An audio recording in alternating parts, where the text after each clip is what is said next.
पैलू कार्यामुळे त्यांनी केवळ आपल्या कुटुंबालाच नव्हे पण संपूर्ण पंचक्रोशीला एकत्र बांधून ठेवलं। आज त्यांच्या हक्काची गरज बसली।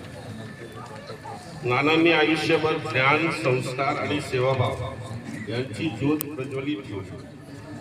शिक्षणाच्या माध्यमातून अनेकांना दिशा दिली, समाजकार्याच्या माध्यमातून दुर्बलांना आधार दिला आणि वारकरी परंपरेतून भक्ती, समता आणि प्रेम यांचा संदेश दिला। त्यांनी रुजवलेली ही मूल्ये आज आपल्यासाठी खऱ्या अर्थानं संपत्ती आहे। माझ्यासाठी नाना हे केवळ गावातील ज्येष्ठ व्यक्तिमत्व नव्हते, तर ते माझ्या वडिलांसारखे होते।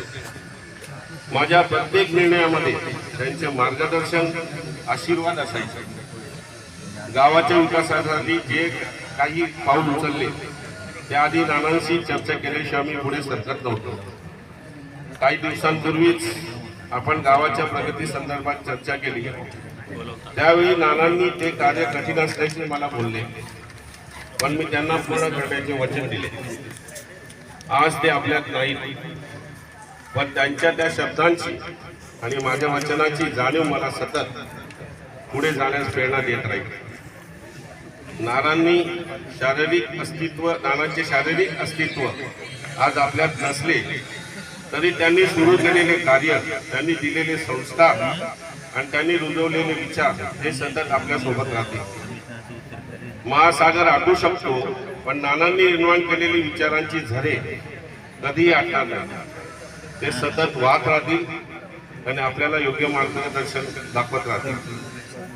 आजच्या या गंजमुक्तीच्या दिवशी आपण सर्वांनी नानांना वारसा जपण्याचा संकल्प करूया।